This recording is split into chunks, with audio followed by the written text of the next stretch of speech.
नमस्कार, आप देख रहे हैं एबी स्टार न्यूज़ और मैं हूं आपके साथ अब्दुल समद। बुलेटिन की शुरुआत करेंगे देवभूमि उत्तराखंड के तमाम बड़ी खबरों के साथ। उत्तराखंड के मुख्यमंत्री पुष्कर सिंह धामी ने केदारनाथ धाम के दर्शन किए हैं, जिसके बाद अब कांग्रेस लगातार निशाना साध रही है और कांग्रेस ने सवाल उठाने शुरू कर दिए हैं। तो बद्रीनाथ धाम में वीआईपी दर्शन की व्यवस्था समाप्त कर दी गई है। अब आम श्रद्धालु और वीआईपी एक लाइन में खड़े होकर दर्शन के लिए मंदिर में प्रवेश करेंगे। अब इसको लेकर प्रदेश में राजनीति भी अब शुरू हो गई है। चारधाम यात्रा शुरू होने के बाद से देश विदेश से बड़ी संख्या में श्रद्धालुओं की उत्तराखंड पहुंचने का सिलसिला लगातार जारी है। ऐसे में तीर्थयात्रियों को चारधाम यात्रा के दौरान क्राउड मैनेजमेंट, पार्किंग परेशानियों का भी सामना भी करना पड़ रहा है। बद्रीनाथ धाम में पुजारियों और स्थानीय लोगों ने जिला प्रशासन के खिलाफ पिछले दिनों विरोध प्रदर्शन किया था और दुकानें बंद कर दी थीं। पंडा समुदाय और स्थानीय लोग सड़कों पर उतर आए। दरअसल बद्रीनाथ धाम में आने वाले वीआईपी लोगों के कारण स्थानीय निवासियों और आम श्रद्धालुओं को घंटों लाइन में इंतजार करने को मजबूर होना पड़ता है। बद्रीनाथ में स्थानीय निवासियों के द्वारा किए गए विरोध प्रदर्शन के बाद प्रशासन और बद्री केदार समिति की बैठक को बैकफुट पर आना पड़ा है। बद्रीनाथ केदारनाथ मंदिर समिति द्वारा पिछले वर्ष से यहाँ पर एक वीआईपी कल्चर शुरू किया गया है, जिसके तहत 300 रुपये दे करके जो है दर्शन कराने की यहाँ पर व्यवस्था है। आज यहाँ पर सारे तीर्थ पुरोहित, हकूकधारी, जितने भी मंदिर की परंपरा से जुड़े हैं, स्थानीय लोग हैं, हम लोगों ने संयुक्त तत्वावधान में आज यहाँ पर धरना प्रदर्शन किया है और पिछले 2 घंटे से यहाँ पर लगातार धरना प्रदर्शन जारी है। चारधाम यात्रा में व्यवस्थाओं को लेकर यात्रा शुरू होने से पहले सरकार की ओर से बड़े बड़े दावे कर रहे थे, लेकिन जैसे ही चारधाम यात्रा शुरू हुई, सरकारी जो है व्यवस्थाओं की पोल खुलनी शुरू होगी। जगह जगह जो है व्यवस्थाएं हैं। वीआईपी दर्शन के लिए भी पहले कहा गया था कि 15 दिन तक कोई जो है वीआईपी दर्शन नहीं होंगे, कोई वीआईपी मूवमेंट नहीं होगा, लेकिन पहले दिन ही जो है स्वयं मुख्यमंत्री केदारनाथ धाम में जो है पहुंच गए थे। तो वो अगर अपने आदेशों का ही पालन नहीं कर सकते, अगर व्यवस्था स्वयं नहीं बना सकते, तो फिर जो है ऐसे आदेश क्यों जारी कर रहे हैं, फिर ऐसी बातें क्यों कर रहे हैं। और बद्रीनाथ धाम में जिस तरीके से जो है स्थानीय लोगों ने विरोध किया, बिल्कुल क्योंकि स्थानीय लोगों के हक हकूक है, पीढ़ियों के हक हकूक है, अगर उनको आप जो है अतिक्रमित करेंगे तो विरोध होगा। नहीं, देखिए, उनका विरोध प्रदर्शन नहीं था, बल्कि उनका एक सजेशन था कि वीआईपी दर्शन से श्रद्धालुओं को दिक्कत या परेशानी ना हो, इसी को लेकर के उन्होंने अपना एक सजेशन दिया है। और माननीय मुख्यमंत्री जी ने तो पहले ही आदेश कर दिया था कि 15 दिन के लिए कोई भी वीआईपी मंदिरों में नहीं जाएंगे। तो मुझे लगता है कि ये एक बहुत ही अच्छा निर्णय है सरकार का कि तमाम जो श्रद्धालु प्रदेशों से आ रहे हैं, क्योंकि मंदिर में तमाम सभी वीआईपी हो या एक आम नागरिक हो, सभी के लिए भगवान के दर्शन एक समान होते हैं। तो मुझे लगता है सरकार का ये बहुत ही अहम फैसला है और बहुत ही बढ़िया फैसला है। इसमें आने वाले श्रद्धालुओं को भी कोई दिक्कत नहीं होगी और जो वहां के रहने वाले नागरिक हैं, स्थानीय लोग, उनको भी कोई प्रॉब्लम नहीं होगी। देवप्रयाग से खबर है, जहां 2 ट्रकों के आमने सामने की जोरदार भिड़ंत देखने को मिली है। दोनों ट्रक चालकों के जो चालक हैं वो गंभीर रूप से घायल हो गए हैं और इस पूरे मामले की जांच में पुलिस जुट गई है। तो टिहरी गढ़वाल के देवप्रयाग में धूलीधार के पास 2 ट्रक के आमने सामने जोरदार टक्कर हो गई। सूचना पर चौकी बछीली था खाल प्रभारी मैं फोर्स के मौके पर पहुंचा, जिसमें दोनों ट्रकों के ड्राइवर और एक कंडक्टर घायल थे। दोनों ड्राइवरों को कड़ी मशक्कत के बाद स्थानीय लोगों की मदद से गाड़ी से बाहर निकाला गया और प्राथमिक उपचार के लिए तीनों को सरकारी वाहन से तत्काल देवप्रयाग बागी अस्पताल रवाना किया गया। दोनों ट्रकों को जेसीबी के माध्यम से साइड में लगाकर यातायात भी सुचारू कर दिया गया है। आज सुबह करीबन 1:15 बजे धौलीधार के पास 2 ट्रक आपस में भिड़ गए थे। जो उसमें सवार बैठे थे, एक में एक ड्राइवर था तथा दूसरे में एक ड्राइवर और हेल्पर था। तीनों को आपस में टकराने के कारण काफ़ी चोटें लगी हैं, जिनको चौकी बछेली खाल के पुलिस द्वारा जनता की मदद से बाहर निकाला गया और तथा उपचार हेतु बागी अस्पताल देवप्रयाग भेजा गया। एक को ज़्यादा चोट थी, एक ड्राइवर को, तो उसको तुरंत उन्होंने रेफ़र कर दिया था श्रीनगर बेस हॉस्पिटल के लिए। दोनों को थोड़ा सा कम चोटें थे, तो उनका उपचार चल रहा है देवप्रयाग में। बाकी सब ठीक है, भगवान का शुक्रिया कि जो है तीनों सही सलामत हैं। ज़्यादा गंभीर आज मतदाता सूची से नाम हटाए जाने को लेकर कांग्रेस कार्यकर्ताओं ने विरोध प्रदर्शन किया है और एसडीएम को ज्ञापन सौंपा है। तो मसूरी में कांग्रेस पार्टी और अन्य सामाजिक संगठनों के कार्यकर्ता मसूरी एसडीएम कार्यालय पर इकट्ठा हुए और मसूरी में मतदाता सूची पर हजारों नामों पर आपत्ति दर्ज कराए जाने वाले व्यक्तियों के खिलाफ विरोध प्रदर्शन का नारेबाजी की।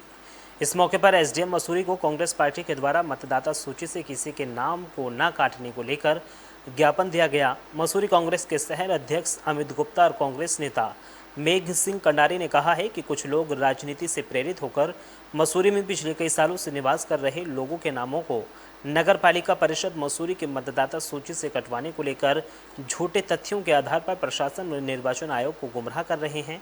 उन्होंने कहा है कि यश गुप्ता नाम के व्यक्ति द्वारा सैकड़ों लोगों के मतदाता सूची से नाम कटवाने को लेकर आवेदन किया गया था। जो मसूरी में एक व्यक्ति द्वारा जो है वोट काटने के लिए जो है कोशिश की जा रही है, उसके विषय के ज्ञापन दिया गया है, जिसमें जहां पूरे प्रदेश में लोग वोट बढ़ाने की बात कर रहे हैं, ये मसूरी शहर का दुर्भाग्य देखे कि यहाँ जो है वोटरों को जो है काटने की कोशिश की जा रही है। तो ये खुला खुला राजनीति से प्रेरित विषय है और एक व्यक्ति जो कि नहीं चाहता कि यहाँ के आम नागरिक, मसूरी के मूल निवासी, उत्तराखंड के मूल निवासी जो यहाँ सैकड़ों सालों से रह रहे हैं, जो 47 से पहले के लोग भी रह रहे हैं, उनको भी यहाँ वोट से वंचित किया जा रहा है। तो एक खुला खुला उन लोगों के ऊपर आपत्ति लगाई गई है जो एक व्यक्ति विशेष के समर्थक नहीं है, और वो व्यक्ति चाहता है कि ये लोगों के वोट अगर कट जाएंगे तो मैं ये चुनाव आसानी से जीत लूंगा, लेकिन वो गलतफहमी में है। मसूरी की जनता जागरूक है और वो सबके सब लोग चाहते हैं कि जो यहाँ पर 6 महीने से अधिक समय से रह रहा है, जो कि एक वोटर चढ़ाने का अधिकार राइट भी बनता है कानून के हिसाब से, उस व्यक्ति का वोट यहाँ पर होना चाहिए। और जिन लोगों का नाम यहाँ पर चढ़ चुका है उनका नाम काटने का जो एक मौका पहले भी दिया गया था, अब उनके नामों के काटने के ऊपर सुनवाई नहीं की जानी चाहिए। इसके विषय का हमने ज्ञापन दिया है। आप लोगों के संज्ञान में लाना चाहता हूं कि जो नगर पालिका की लिस्ट होती है और पंचायत राज की जो लिस्ट होती है वो एक अस्थायी लिस्ट होती है। जैसे मान लो 2019 और 18 में चुनाव हुए नगर निकाय के और पंचायत चुनाव के, तो 6 महीने पश्चात वो तुरंत स्वतः ही निरस्त हो जाती है। जिस तरह इस बार नगर निकाय के लिए दोबारा लिस्ट फ्रेश एक नंबर से शुरू की जाती है, तो वो लिस्टें बनने के बाद उसमें आपत्तियां मांगी गई, आपत्तियां भी बल्क में फिर लगाई गई। लेकिन जब आपत्तिकर्ताओं को एसडीएम कार्यालय में बुलाया गया है कि आपने आपत्तियां लगाई हैं, आप आकर यहाँ पर पेश हो और अपनी आपत्तियों का सबूत प्रूफ पेश करें कि आपने आपत्तियां क्यों लगाई हैं, तो वो सब लोग नदारत हो गए, वो लोग भाग गए या डर गए, जो भी हुआ वो यहाँ नहीं पहुंचे और एक सिरे से वो सारी आपत्तियां निरस्त कर दी गई। पुनः फिर उन्हें आपत्तिकर्ताओं द्वारा नाम बदलकर फिर कोर्ट का सहारा लेकर और कोर्ट को गुमराह कर जिस तरह से फिर इंक्वायरी शुरू करा जाती है, तो कहीं ना कहीं ये राजनीति से प्रेरित कार्य है।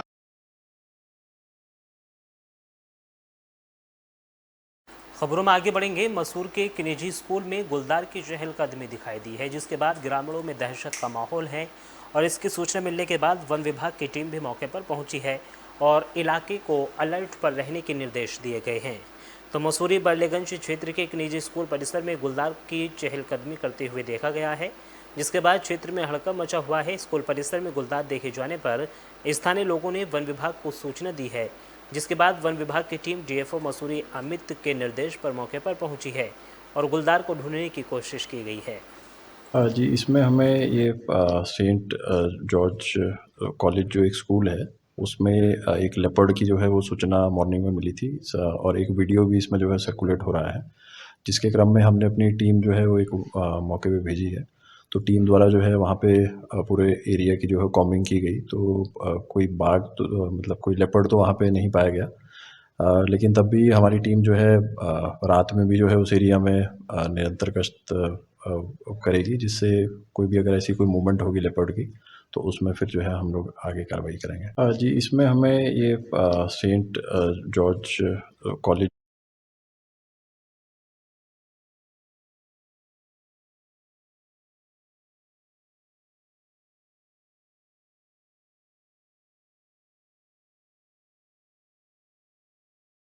बुजुर्ग महिला की धारदार हथियार से हत्या की गई है और इस हत्या के बाद इलाके में सनसनी फैल गई है। वहीं मौके पर पहुंची पुलिस ने इस पूरे मामले को गंभीरता से लेते हुए जांच शुरू कर दी है। तो हरिद्वार के ज्वालापुर में दिन दहाड़े घर में घुसकर बुजुर्ग महिला की हत्या से सनसनी फैल गई है। घटना यहां के मोहल्ला चालकनन की है, जहां रहने वाले तीर्थ पुरोहित परिवार की महिला अर्चना शर्मा घर पर अकेली थी। बताया जा रहा है कि मंगलवार को गंगा सप्तमी के चलते पूरा परिवार हर की पौड़ी गंगा स्नान के लिए गया था। तभी घर में घुसकर किसी ने बुजुर्ग महिला के सिर और चेहरे पर धारदार हथियार से हमला कर दिया। हर की पौड़ी से लौटे परिजनों की सूचना पर मौके पर पहुंची पुलिस और फिंगरप्रिंट एक्सपर्ट ने छानबीन शुरू कर दी है। आज दिन में श्रीमती अर्चना शर्मा ये चाकलान मोहल्ले में ज्वालापुर क्षेत्र में रहती थी और संयुक्त परिवार में रहती थी। आज इनका परिवार हरिद्वार में काफ़ी लोग आज क्योंकि गंगा स्नान के पर्व में वहीं थे, ये यहाँ पर आज अकेले थी। इस बीच यहाँ पर कुछ इनके साथ इनके सर पे चोट मार के इनकी हत्या की गई है। पुलिस ने इस पूरे मामले को संज्ञान में लिया है।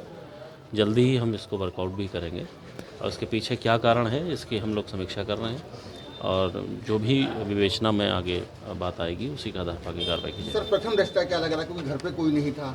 ये प्रथम दृष्टया हत्या का मामला है और क्लियरली हम उसको इसी एंगल से लेके चल रहे हैं और बाद में अभी जो पीएम रिपोर्ट आने के बाद और चीज़ें क्लियर होंगी कि किस हथियार से या किस भी तरीके से हत्या की गई है और चीज़ें क्लियर होंगी। बाकी आगे अन्य लोगों से पूछताछ भी की जा रही है इस हत्या का कारण, क्योंकि बाकी चीज़ें इंटैक्ट हैं। कोई चोरी या इस तरीके की कोई घटना नहीं इसमें या कोई डकैती की कोई ऐसी घटना संज्ञान में नहीं आ रही है। बाकी इसके पीछे क्या कारण है इसको हम लोग जल्दी ही इसको फाइंड आउट करेंगे। आज दिन में श्रीमती अर्चना शर्मा